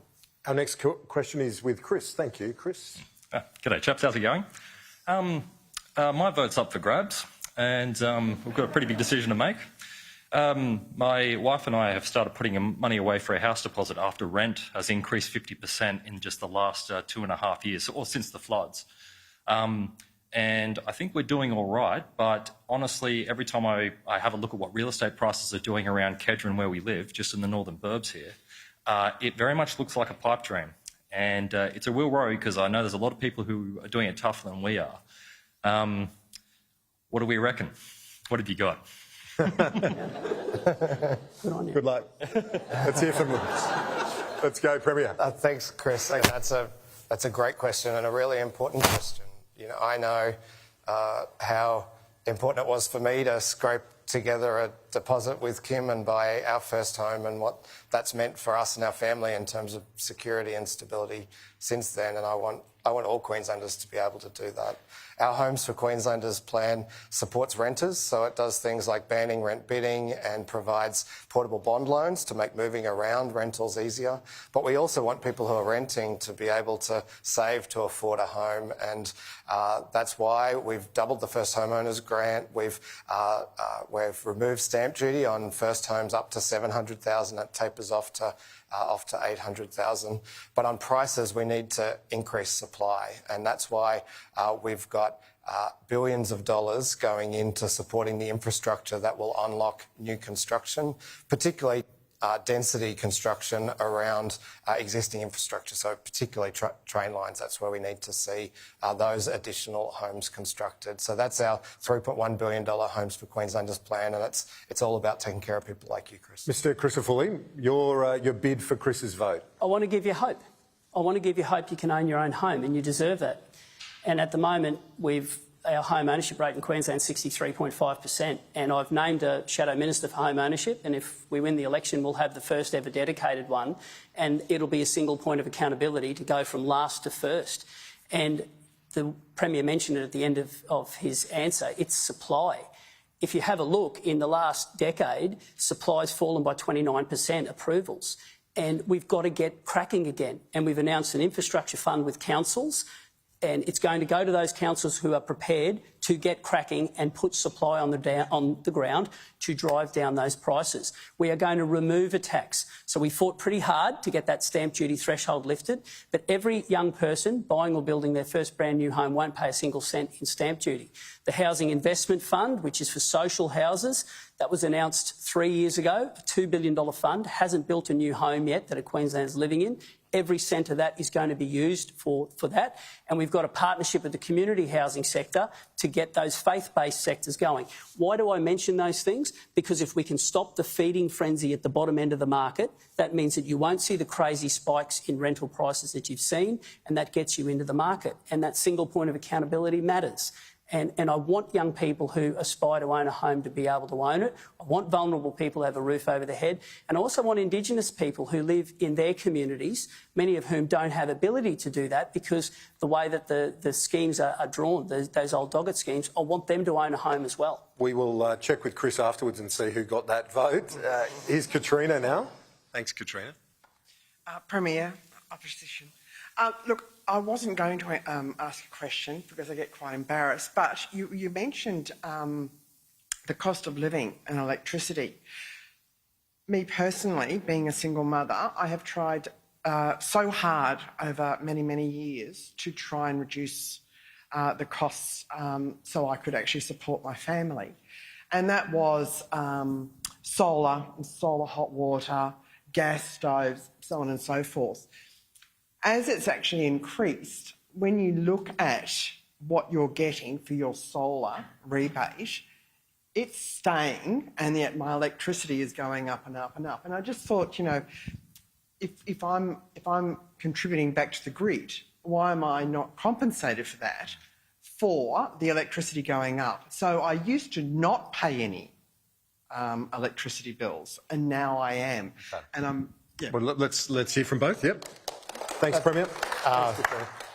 That's a great question, Katrina, and good on you for taking those steps to provide, you know, some upfront costs that can bring things down in the longer term. The problem, we've reached a point with solar where during the day we're generating more electricity than we can use, and so to increase the value of that solar, we need to put more storage in so that we're storing some of that solar from during the day, and then we can use it at night when electricity is more expensive. That's why we're building community batteries right across right across the state. It's also why those pumped hydro projects are really important, because they're what will deliver the deep storage that will take all of the excess solar during the day and store it for the whole of the night. Not many of those community batteries will be able to do that. First of those on its way at Barumba. The second is the Pioneer Burdekin one near Mackay. Sorry to interrupt, just a quick 20 seconds and then we've got your closing statements. We're out of time, so if you could just give 20 and then crack on with your closing statement as well. Katrina, the only deep that the Pioneer Burdekin will give you is deep pain in your pocket, and we won't be embarking on that, but we've got a plan to get those power generators going again for that long-term push down on prices. It has to happen as we transition to a renewable future, but we have to use those power plants now, otherwise Queenslanders will continue to suffer. And that's why we've backed those immediate relief, but we've got to deal with the long term. We've got to. And so your final thoughts now to wrap up. Well, everybody, thank you very much for your time.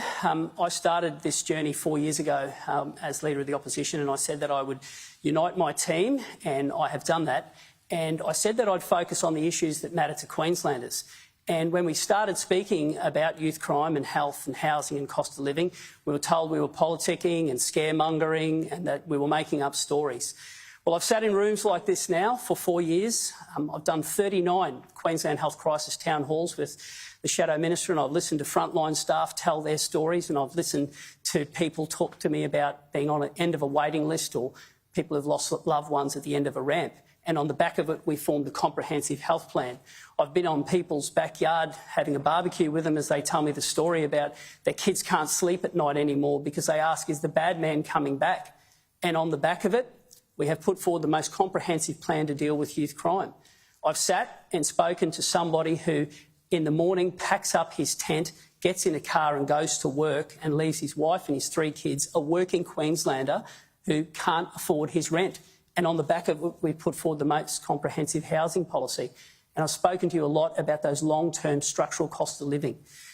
If you want change, you need to vote for it. And Queensland deserves change. And the state deserves a fresh start. And that's what we are offering this Saturday. Premier, thanks. Well, thanks everyone. Your questions were fantastic and I really appreciated the chance to answer them and to talk with you about our state's future.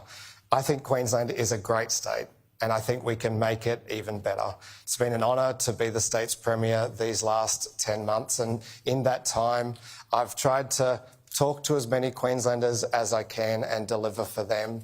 That's things like 50-cent fares and $1,000 energy rebates, $200 fair play vouchers, 20% off rego. But now I'm laying out a plan for the state that if I had the opportunity of a 4-year term in my own right, that I'd deliver. And that's things like our plan for cheaper energy, our plan for cheaper fuel, our plan for 50 new bulk billing GP clinics, our plan to take the 7 successful satellite hospitals and build 7 more. I've done my best every single day to be really honest and upfront with Queenslanders. With me, what you see is what you get.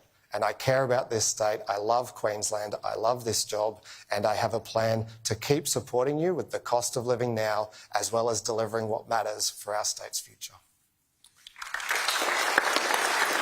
Premier, Opposition Leader, thank you. Thank you to everyone in the room. They really were some wonderful questions. Thank you for being a part of it. And Shari, it's back to you. Live on Sky News, this is Shari. Good evening, and that's a wrap on the Leaders' Debate. We've got a lot to get through tonight, but first we just saw Stephen Miles and David Crisafulli go head-to-head in their last fiery debate as they try to win over undecided voters. This was a crucial test, with Queenslanders heading to the polls in just 4 days. Neither leader could afford a slip-up. Now, the polls have for some time predicted a landslide win for the LNP, but Labor just this week is closing the gap. As I said, we've got a lot coming up on the show tonight. I'm going to tell you about a secret visit Peter Dutton made today in Sydney. But first, let's bring in former Queensland Premier Campbell Newman and former Queensland Labor State Secretary Cameron Milner. Now, as I just said, polls have shown a tightening, especially in the southeast. So this debate really was important. Campbell, who did you give it to and why? Look, I thought it was even Stevens tonight. But as I said for the first debate, I think Miles has a more comfortable, albeit, and this is a funny thing to say, awkward persona, but it is the sort of the daggy dad stuff. David is far more intense, and it's a bit like the famous 1960 debate in the US presidential elections between Nixon and Kennedy. If you just had the audio, I think David, is quite compelling. But when you see it on the screen, I think Miles looks, more approachable, and I think Australians like approachable leaders. I think the other thing that happened tonight is I think David Crisafulli skated very close to the edge on the abortion issue earlier in the debate. And then finally, he gave later on, in answer to Miles' direct question, he went, yes, he does support a woman's right to choose. Now, if he'd said that, say, a week ago or 2 weeks ago, perhaps they wouldn't have been hurt so much. 132 times David Crisafulli has failed to answer the question about whether he does support a women's right to choose. This was a big issue, not only in the debate, but it has been in the Queensland state election campaign. Let's have a look at one of the most heated moments on this very issue. There'll be no changes to abortion law, and I want Queenslanders to hear that directly from me. Can anyone tell from David's answer just then what he thinks about this issue? I mean, this is a really important issue. I think it shouldn't change. Everyone knows. I think it shouldn't change. The laws should remain the same. Will you have a conscience vote? The laws will remain the same. What is your view? There will what do you be personally no change. think? So the scare campaign will continue, but you need to hear it directly from me. Let me answer the question. The scare campaign will continue, but it's not happening. Give a straight answer. Okay. There will be no change. None at all. Are you pro-choice or not? There will be no change. The legislation is there and women will have access to that legislation. That gives women the right to choose.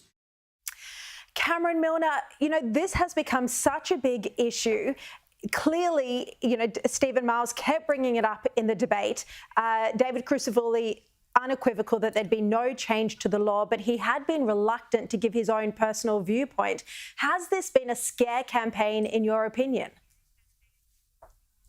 Oh, look, I think it's a campaign to a small group of people who are motivated by this particular issue. Cost of living overwhelmingly is the issue for Queenslanders are going to vote on. Youth crime, housing supply. So David Crisafulli's been campaigning on the big issues, and Labor's gone for a wedge, a US-style smear campaign and fear campaign. I don't doubt it's an important issue, but I don't think it has a place in Queensland politics. And I don't think that going after a binary situation on what is a very complex issue is up for a state campaign. Look, I think the result will tell itself on Saturday night, and I think the LNP are in for government. I think the change of government's coming, despite the fact that Miles has actually performed really well in this campaign. I actually have to say that I disagree with you, Campbell, on Stephen Miles's presentation. I thought, no, not you, Cameron, you, Campbell Newman. I thought his presentation in that debate was amateur. He didn't look like a premier. I think when he kept saying he loves the job, well, no one cares if you love the job. Queenslanders care what he's going to do for them. Youth crime, as you just said, Cameron, has been such a major issue. David Crisafulli zeroed in on that in his own question to Stephen Miles. He pointed out that there have been cases where people have been injured or killed because they were out on bail. This is something that is just unforgivable. Campbell Newman. Well, look, that's the point I actually am making, and it's like this. If you just had the audio, I think David Crisafulli delivered some really killer blows, apart from not being able to give a quick, succinct answer early in the debate on the abortion thing. And by the way, the problem with it's not the issue itself. It's just when people are sitting there at home seeing that sort of exchange, and perhaps that will be shown on the nightly news tomorrow night, it's again playing into this thing about sitting on the fence and just give a straight answer. And that that will motivate a bloke who's undecided as much as a woman who cares about the issue. But anyway, the audio has Crisafulli delivering killer blows. But I actually, here's why I do disagree with you. I think Stephen Miles comes across as the daggy dad. He's someone you can relate to. He's awkward. But that's what he's been doing on TikTok and other social media channels for months now. And you know, it's like this, Shari, it's working. You know, he has improved his position through this campaign. And, you know, I don't want him to improve his position, but it's happening. And I think this could be a lot closer than anybody has thought. Yeah, I think it will be a surprise if the results are close, because we have been expecting a landslide result for the LNP for so long. I just found the grinning really frustrating. Like, why are you grinning so much? You're the Premier. And now Paul Murray's going to have a lot more on this topic at 9 o'clock tonight. He's also going to have the results of the People's Forum, who was the winner according to those in the room. But before we go, Cameron Milner, you wrote a sensational piece, another sensational piece in the Nightly, where you talk about Labor's signature Future Made in Australia policy. I mean, this is $22 billion in taxpayer funding, yet you say it should be known as Future Made for Mates, because the taxpayer funds, you say, are only being given to a select few, some of whom have been shown by Paul Fletcher to have connections to Labor figures. Can you tell us a bit more about this? Well, it's not future made for Australia, it's future made for mates, as I said. And the first $1 billion went to SunDrive, which is backed by a venture capital company called Blackbird Ventures. And the next $1 billion went to PsiQuantum, who no one had ever heard of, who'd been doing a whole series of secret deals behind the scenes to shape up their deal with the government, backed again by Blackbird Ventures. There's lots of questions here, because Blackbird Ventures' key partner has been a mate and a friend and a colleague of the very minister handing out these deals, Ed Husic. Ever since 2015, Nikki Slavak has been with Ed Husic. Now, I think there's lots of questions to answer, and I wouldn't be surprised if this all gets referred to the National Anti-Corruption Commission. That's what I expect. There absolutely needs to be an inquiry into this. I've had Paul Fletcher on the show to talk about this. I'm going to get him on the show again because it is a major issue. Cameron Milner, Campbell Newman, thank you both so much for your thoughts on that leaders' debate. Now let's turn to calls for Lydia Thorpe to resign after humiliating Australia on the global stage. And this is all on the Prime Minister. Anthony Albanese shouldn't have invited her to attend the prestigious event yesterday where distinguished guests were given the opportunity to meet the King and Queen. It was utterly predictable that she was going to try and ruin it. Lydia Thorpe is a volatile woman who caused havoc at the Mardi Gras, outside a strip club, in the Senate repeatedly, and on the lawns of Parliament House. It would have been a surprise had she not tried to make the royal visit all about herself. As political writer Jeff Chambers said today, Lydia Thorpe is a one-trick pony who craves shameless publicity over substance while pocketing a taxpayer-funded salary of almost $260,000, working in an institution she claims to rage against. Now, she's given embarrassing television performances in the UK, and there are now also calls for her to resign. And Peter Dutton said today that he thinks there's a case for this. Should she resign? I think there's a very strong argument for somebody who doesn't believe in the system but's willing to take $250,000 a year from the system to resign in principle. And if you were really, truly about your cause and not just about yourself, then I think that's a decision that you would make. All right, former Speaker of the House Bronwyn Bishop and Senior Fellow at the Menzies Research Centre Nick Cater join me now. Bronwyn, do you agree with me that this is all on the Prime Minister? He shouldn't have extended an invite to Lydia Thorpe when it was obvious this was going to happen. Yes, she's a perennial exhibitionist. And I think we've seen it in so many areas that she just wants to cause a fuss and draw attention to herself. I don't even think that she's particularly got a cause. I think she just likes the attention that comes to her. But the thing that really makes me angry is that when she took the oath of allegiance, she only did it so she could be sworn in and get paid. There's nowhere in the world she's going to resign because, you know, she's going to pocket another, $750,000. why would she resign? But the point is that I think far too much attention is paid to her. Yes, it would have been a good idea not to invite her, but it's a bit hard not to invite a member of Parliament who's entitled to walk the floors of the Parliament and all areas of it. But it is to be expected that that's the case. But she is really and truly a problem in the Senate itself. If you watch the Senate, you'll see that it's almost impossible to deal with her, because to get the numbers to throw her out, you have to get the Greens to vote against her and all sorts of people, so it doesn't happen. But I do think we have to remember she was a DEI pick by the Greens, and they're responsible for her being there. Yeah, unfortunately for all of us right now. Nick, Kate, I want to ask you about some comments that Matt Keane, he used to be the New South Wales Treasurer. He's now the Climate Change Authority Chair, handpicked by Anthony Albanese. He has slammed Peter Dutton's plan for nuclear energy. He says it's a wild fantasy. Nick, countries all around the world now have nuclear as part of their energy mix. So do you think these claims are starting to sound quite alarmist? Well, they're entirely motivated by self-interest. I mean, I don't know what Matt Keane's shareholdings are or what he owes the renewable industry lobby or whatever. But the fact is that the one organisation or the one group of people who really, really want to keep nuclear out of this country are not households who are desperate for secure electricity supplies and cheap electricity supplies. It's the renewable industry. It's these people who they know their investments will halve overnight the moment we introduce nuclear power into this country and continue to fall. They're the ones out of a pure economic self-interest, and I'm talking about people like Simon Holmes à Court, who backs the Teals. He isn't interested in renewable energy. They don't want competition. They want a protected market for this hopeless, useless, part-time form of electricity, which is driving us all broke. I want to turn to Blaxland because we learned today that there's another independent Muslim candidate running, this time against Jason Clare in the electorate of Blaxland. Now, the candidate who's running against him was at that offensive Opera House rally a year ago. He says Israel has committed genocide.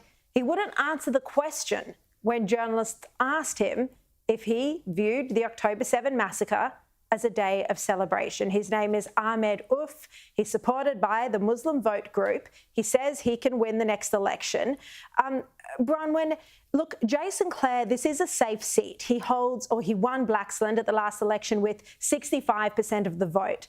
So I don't think this candidate has a chance of winning, but his views are so deeply offensive. I agree with you. And I agree particularly as Jason Clare had a primary vote of 54%. So he's not going to be really in any danger of losing that seat. But the important point is that there is no leadership from Albanese at all as to the unacceptable way in which it has been allowed to praise what has been done by Hamas.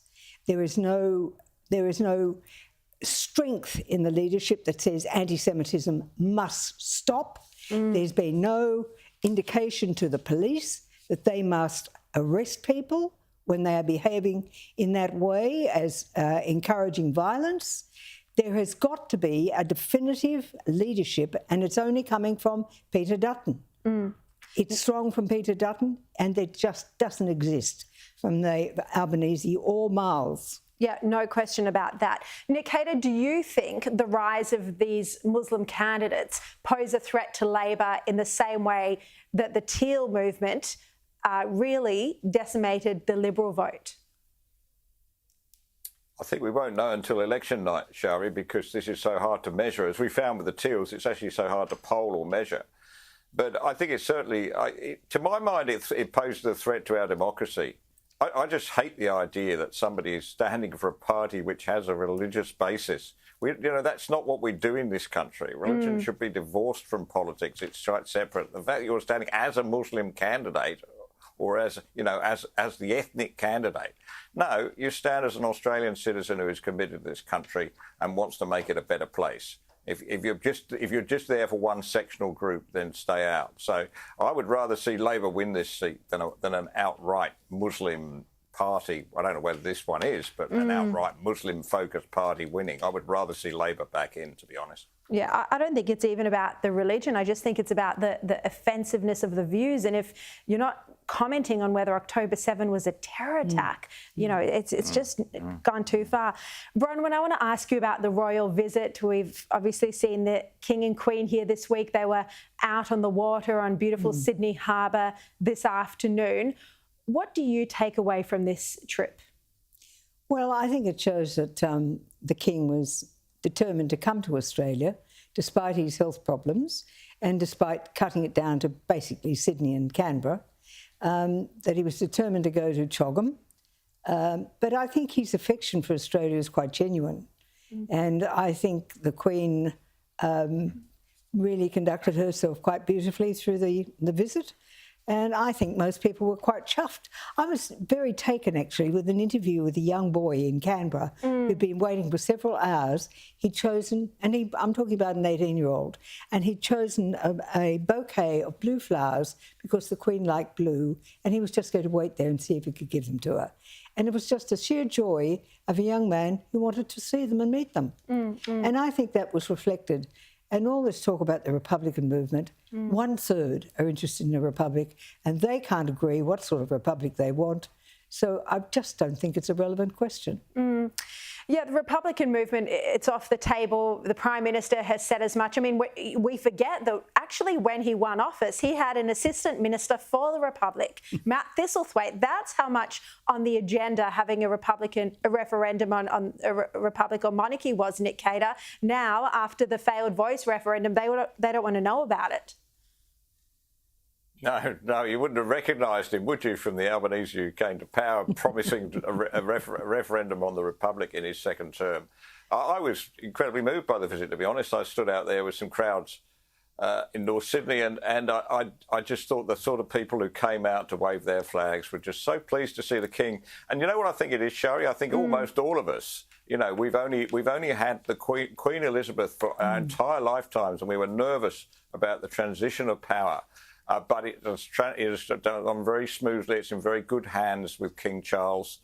Long may he live, long may he reign. And it was just incredibly heartening to see him. Yeah, and indeed, and impressive that he made the visit. He made the trip out here. He is suffering from cancer. 17 commitments yesterday. Quite an intense trip for him. Nick Cater, Bronwyn Bishop, so wonderful to see you both. And plenty more to come after the break. I've got news of a secret visit that Peter Dutton made while he was here in Sydney today. Boy, I tell you what, he is showing up Albanese. Plus, Julie and Lisa will join me to speak about the anti-Semitism that we're seeing across our country. Stay tuned.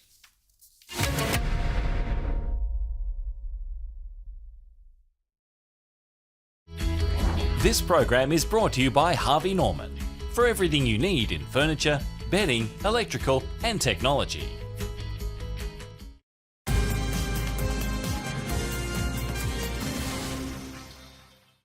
Harvey Norman's super deals on laptops. Save $120 on this Asus VivoBook Go 15, now $378. Save over $300 on this Lenovo Yoga with OLED screen. Save $500 on this powerful HP Envy X360. At Harvey Norman now.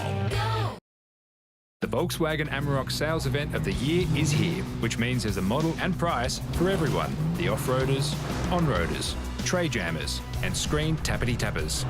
You name it. Book a test drive today.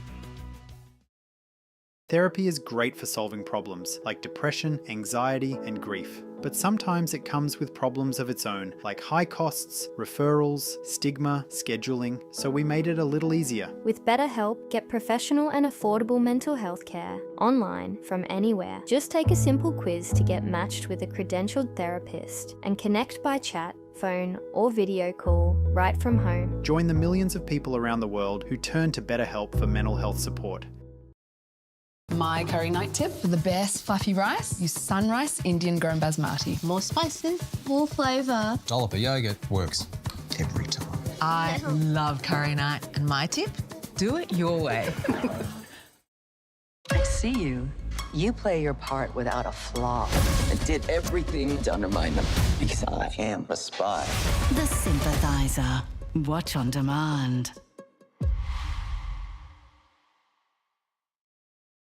Frustrated with your whites turning grey over time? Try new Vanish Gold Pro.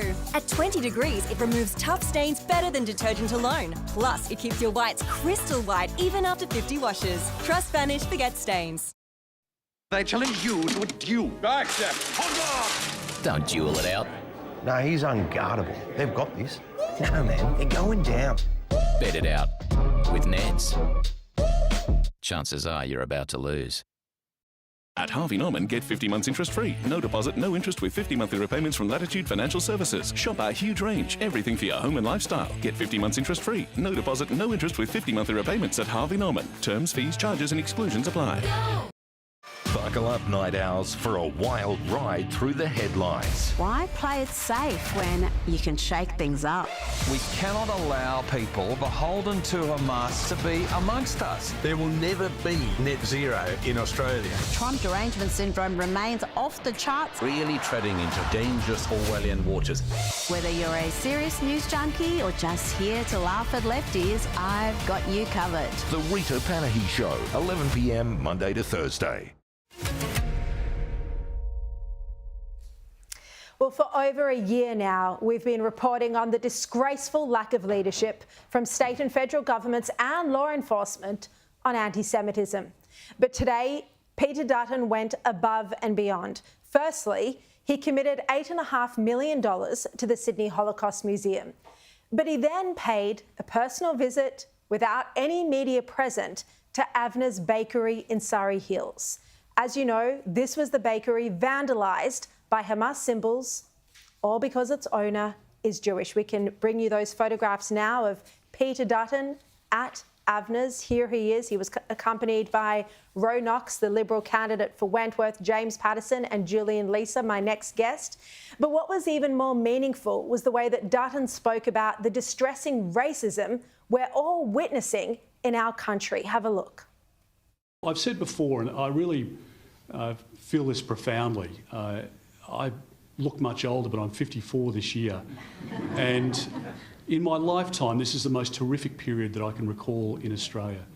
It's the most shocking and jolting period. And it's so undeserving. And we need to make sure that it provides us with the resolve to make sure that better days are ahead, that children can feel safe, that armed guards are no longer required at places of worship, at synagogues or at supermarkets or at schools or preschools. That is not our country. And Liberal MP Julian Leeser joins me now. Julian, you were with Peter Dutton today. He just said this is not our country. You'd agree with that, wouldn't you? I couldn't agree more, Shari. And Peter Dutton has been so strong and so clear in backing the right of ordinary Australians to go about their business. And that's why the commitment today for $8.5 million towards the funding of the refurbishment of the Jewish Museum and the extension of that museum is so important. That museum is going to tell an important story about the Jewish community, that Jews have been here since the First Fleet, and that in every imaginable area they flourished. And they flourished because Australia is the welcoming country that we know, that doesn't judge people on the basis of their religious background, but lets people get on with it. But what we've seen since the 7th of October last year is weakness in leadership from too many people in authority. And Peter Dutton, who has been a man of great moral clarity in calling that out repeatedly. And his commitment today to the Jewish Museum is just another instance of his clarity in standing with Jewish Australians. Julian, I understand that you had an interesting conversation with the owner at Avner's Bakery in Surrey Hills today. He was feeling optimistic despite the fact that he'd been targeted because he's Jewish. But you pointed out to him, as I'm told, that we shouldn't be facing these attacks at all. We haven't had proper leadership. Ed is a really remarkable person. He's a person who has stood up despite the fact that his business was vandalised, not because he's a Jewish baker. He's a person who's demonstrated the importance of standing your ground and standing strong. I don't think that any Australian should have to put up with what he and his bakeries had to put up with. And I wish Ed well. I hope more people do what Peter James Ronox and I did today, which is go and patronise his bakery, because it's a great way of demonstrating to the Jewish community and to law-abiding Australians that the broader community is with them. 100%. I encourage everyone to go. Funnily enough, I was on the way there this morning when my 2-year-old started falling asleep in the back seat and I had to call the trip off, but I might have bumped into you there. Now, Julian, just finally, we saw protesters on Sunday celebrating Sinwar, the Hamas leader. They called him a legend. Do you agree with your colleague James Patterson that we have a crisis not just of political leadership but law enforcement? Yeah, James Patterson's completely right on this. What we saw with the protests at the weekend is exactly the same sort of conduct we saw with the protests in favour of Hezbollah a few weeks ago. If you list an organisation as a terrorist organisation, that's got to mean something. And when you have people displaying symbols, evidencing support for those people who are engaged in terrorist organisations, and they're not being brought in by law enforcement, one has to ask what's happening in this country. We need our law enforcement officials to enforce the law. Otherwise, as we've seen every day since the 9th of October Opera House protests last year, that more and more people keep pushing and pushing and pushing and doing worse and worse acts. It's time that law enforcement officials at the state and federal level stepped up to the plate and protected other law-abiding Australians. Well said, Julian, Lisa, and as always, I just have to commend you for all the work you're doing on this issue. Thank you so much. Now, that's it from me. I'll see you tomorrow at 8 o'clock, a full hour tomorrow night. And right now, here's Paul Murray. From the Sky News Centre, this is Paul Murray Live. Thank you, Sherry. G'day, good evening. You will find out in the next couple of minutes who the 100 undecided voters in the Sky News People's Forum in Queensland thought and who they are going to vote for going into the election, which, of course, voting is on now. More than about half of the state, we believe, will end up voting early before the election. It all happens on Saturday. Now, tomorrow night, we're going to be in Brisbane for a special pub test featuring Peter Dutton, where people will be able to ask whatever questions they want. It'll be viewers of this program, but we'll also obviously talk in great detail about what is about to happen in and around this Queensland election. Tonight on the show, no sooks, no lefties, and we'll also get to the wonderful Megan Kelly in a moment or two's time. But first, let's look back on that People's Forum, because I think there's nothing like it in Australian politics. We've been doing these things here at Sky News since I think it was, way back in the 2007 election, certainly the 2010 and every state election since. And I want to congratulate all of the people who put this together, because we do it for the Northern Territory election, the Tassie election. We do it everywhere, right? We are a truly national station, which is why we are focused on this state election. And you know how focused I am on what is about to happen in Queensland. Fingers crossed, a change of government. Here were some of the questions, if you happen to miss it. What do you both plan to do to tackle the rising anti-Semitism and hate? Please tell me we're not going to pull out of the Olympics, and where are we at with all the infrastructure? What's your plans to make more affordable childcare? Just tell me we're not going to run out of money, because you tell us everything we want to hear. Now, I thought of all of the questions, everything hit the usuals, but there was one question in particular which wasn't just a question, but I thought it was a really good idea. And it was in relation to domestic violence. Now, obviously, there is a situation where women end up leaving the home because they want to get away from what potentially the threat is. Yes, men who are involved in the same scenarios as well, if the aggressor is female. But the question from this lady I thought was interesting, because you got to see the two leaders respond in real time to an idea that has not been front and centre in the Queensland election. But once you hear it, it kind of makes sense, at least to me.